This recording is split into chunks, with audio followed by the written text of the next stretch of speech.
Mixed by RK Recording Studio, Meron। हाँ दिल हटे ताहर की कवनो पत्थर हे जान काहे सुन कइलू। हाँ दिल हटे ताहर की कवनो पत्थर दर्द दिहलू तू हमारा के गतर गतर दर्द दिहलू तू हमारा के गतर गतर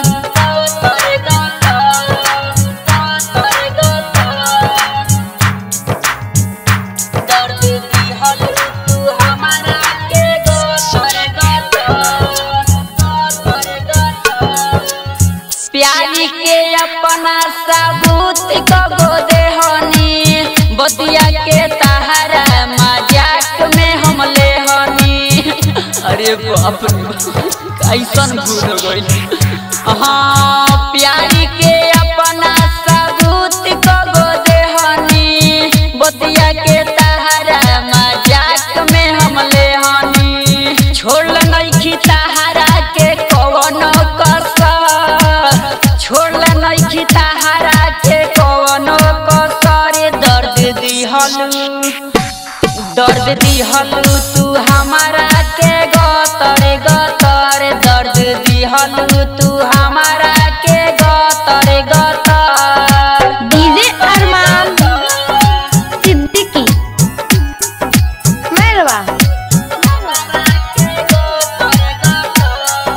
हाँ ऐसन उम्मीद नहीं तहरा से रहे ई बात दिल हमरे से कहे ए जान ई कैसे होल का ऐसन उम्मीद नहीं तहरा से रहे ई बात दिल हमरे से कहे होत नइखे तहरा पे प्यारी के असर होत नइखे तहरा पे प्यारी के असर दर्द दिहलू तू हमारा के गतर गतर दर्द दिहलू तू हमारा के गतर गतर। डीजे अरमान सिद्दीकी मेरवा।